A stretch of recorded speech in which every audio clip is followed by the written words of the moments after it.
হরে কৃষ্ণ, রাধে রাধে, জয় জগন্নাথ। আজকে আপনারা জানেন সফলা একাদশী।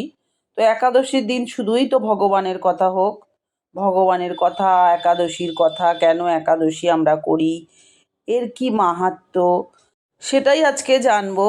কারণ মাহাত্ম্য তো আমরা জানি, প্রত্যেকটা একাদশীর আলাদা আলাদা, 12 মাসে 24টা একাদশী আমরা করি, তার আলাদা আলাদা মাহাত্ম্য। সেটাই আমি আজকে সংক্ষিপ্ত আকারে আপনাদের কাছে বর্ণনা করব। এর মাধ্যমে আপনারা জানতে পারবেন প্রত্যেকটা একাদশীর আলাদা কী মাহাত্ম্য আছে, সেটাই আজকে জানব সংক্ষিপ্ত আকারে। আজকে একাদশীর মাহাত্ম্য আপনাদের সাথে শেয়ার করব। আপনারা থাকুন, ভালো লাগবে ভগবানের কথা। আর ভগবানের কথা অমৃত সমান, আমি সবসময় বলি এটা, সবসময় আমরা জানিও যে ভগবানের কথা যত শেয়ার করা, যত বলা, যত শোনা, সবটাই হচ্ছে আমাদের পুণ্যের। আর আজকের দিনে ভগবানের কথা তো ভালো লাগবেই। তো চলুন আজকে আমরা একাদশীর মাহাত্ম্য জানি। তার আগে বলবো, অবশ্যই যদি আজকে নতুন হয়ে থাকেন এই চ্যানেলে, আমার চ্যানেলটা সাবস্ক্রিপশন করে পাশে থাকুন, সকলের সাথে শেয়ার করে দেবেন। আর লাইক কমেন্ট করতে কিন্তু একদমই ভুলবেন না, কারণ এই একটা শেয়ার ও লাইক ও কমেন্ট আমাদেরকে উৎসাহ যোগায় কাজ করার জন্য। আর বলবো অবশ্যই অল বাটনে প্রেস করে রাখবেন, তাহলে এই ধরনের মোটিভেশন ইনফরমেশনের ভিডিওগুলো আপনারা তৎক্ষণাৎই পেয়ে যাবেন। হরে কৃষ্ণ। বৈশাখেতে কৃষ্ণপক্ষে নাম বরুথিনী, যাহা মোর অতি প্রিয়, বড় ভালোবাসি। মহাফলদায়ী এই একাদশী ব্রত, স্বর্ণাদি গোদানে যেবা হনরত। বৈশাখের শুক্লপক্ষ যখন আসিবে, মোহিনী একাদশী উদয় হইবে। ভক্তিভরে যেবা করে এই ব্রত, তাহার সকল পাপ হয় বিদরিত। জ্যৈষ্ঠ মাসের কৃষ্ণপক্ষে অপরা নামেতে, যিনি এই একাদশী পালেন ভক্তিতে। অপরা ব্রতের কথা শুনে যেই জন, সিংহসম হয় সেই শাস্ত্রের বচন। জ্যৈষ্ঠ মাসের শুক্লপক্ষে একাদশী হয়, নির্জলা নামেতে তাহা আছে পরিচয়। সর্বশ্রেষ্ঠ এই ব্রত শাস্ত্রেতে প্রকাশ, ব্রত ফলে সবাকারে পুরে মনো আস। আষাঢ় মাসেতে যবে কৃষ্ণপক্ষ হয়, সেই কালে যেই একাদশীর উদয়। যাহার কারণ নাহি থাকে যম ভয়, যোগিনী নামেতে তার আছে পরিচয়। আষাঢ়ের শুক্লপক্ষে যেই একাদশী হয়, শয়না একাদশী নামেতে শাস্ত্রে পরিচয়। এই ব্রত বিধিমতো করিলে পালন, তাহাতে মহাসুখী হইবে সর্বজন। শ্রাবণ মাসেতে কৃষ্ণপক্ষ যবে আসে, কামিকা নামেতে একাদশী উপবাসে। এই ব্রত যেই নর এক মনে পালে, ভগবান শ্রী বিষ্ণুর পূজা তাহে ফলে। শ্রাবণের শুক্লপক্ষে যেই একাদশী হয়, পবিত্রা নামে খ্যাত হয় জগৎময়। ব্রতের পালনকারী নরকে না যায়, অন্তিমেতে স্বর্গলোকে উপনীত হয়। ভাদ্রকৃষ্ণ পক্ষে হয় অন্নদা একাদশী, মহাপুণ্যপ্রদা সর্ব পাপের বিনাশী। যিনি এই ব্রত বিধিমত করেন পালন, স্বজনের সহকারে স্বর্গেতে গমন। ভাদ্র শুক্লায় নাম ধরে পার্শ্ব একাদশী, এই একাদশী স্বর্ণ মোক্ষপ্রদায়িনী। এই একাদশীর ব্রত পরম মঙ্গল, ইহাতেই লভে নর অশ্বমেধ ফল।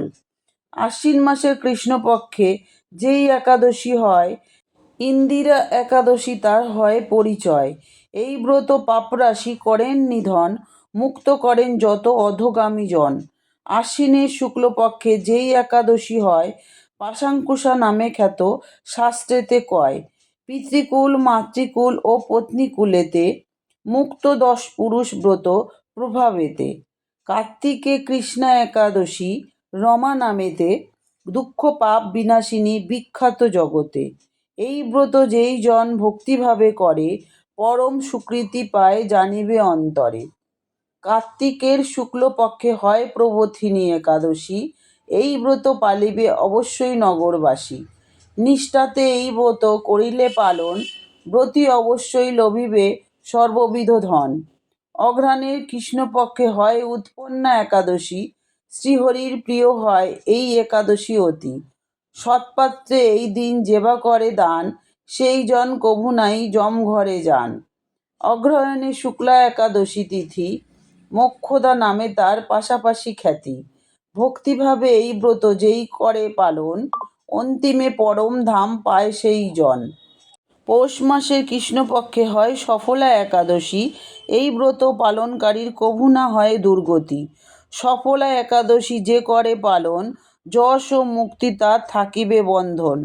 পৌষের শুক্লপক্ষে যে একাদশী হয়, পুত্রদা নামেতে হয় জগৎ বিখ্যাত। পুত্রদায়ী হয় এই পুত্রদা ব্রত, অশ্বমেধ ফল পালনেতে বিধিমত।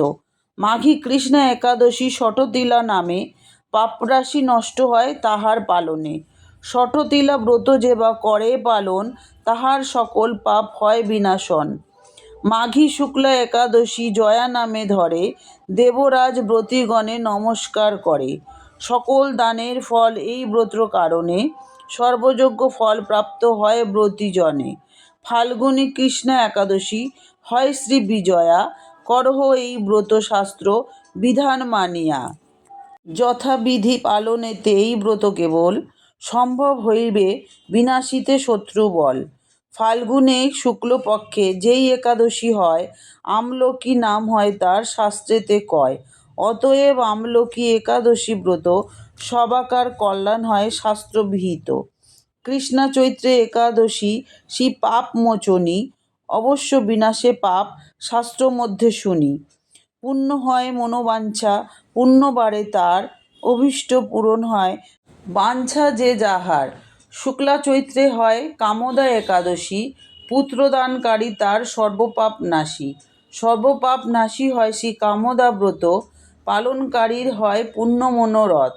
মলমাস মধ্যে শুক্লপক্ষে একাদশী, নাম হয় শ্রী পদ্মিনী, সর্বপাপ নাশী। এই মহাপুণ্য ব্রত যে করে পালন, ধনপুত্র লাভ হয় সদা সুখে রণ। শ্রী পরমা একাদশী কৃষ্ণ মলমাসে, যথাবিধি পালনেতে সর্বদুঃখ নাশে। ভক্তিভাবে যেবা করে এই ব্রত, তাহে দারিদ্রতা হবে বিদূরিত। অথ একাদশী মাহাত্ম্য কথা সমাপ্ত। জয় শ্রী মাধব। আজকে আপনারা শুনলেন ব্রতের মাহাত্ম্য, আমরা যে একাদশী করি তার কি মাহাত্ম্য, 12 মাসে 24টা যে একাদশী তার পুরো সম্পূর্ণ মাহাত্ম্য কথা আমি আজকে আপনাদেরকে পাঠ করে শোনালাম। আপনাদের ভালো লাগলে সকলের সাথে এটা শেয়ার করে তাদেরকেও ভগবানের কথা শোনার সুযোগ করে দেবেন, যেহেতু আজকে খুব শুভ দিন। ভগবানের কথা শুনলে সবার জন্য মঙ্গল। তো আজকে বলবো এতক্ষণ আমার সাথে থাকার জন্য আপনাদেরকে অসংখ্য ধন্যবাদ। সবাই সুস্থ থাকুন, আনন্দে থাকুন, শ্রী বিষ্ণুর কৃপায় সকলের মঙ্গল হোক, এই বলে আজকের ভিডিও শেষ করি। আবার দেখা হবে নতুন আর একটা ভিডিওর সাথে। আজকে আসি, টাটা, খুব ভালো থাকুন।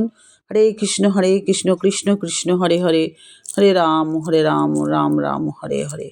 ওম নমো বাসুদেবায় নমো, ওম নমো বাসুদেবায় নমো, ওম নমো বাসুদেবায় নমো।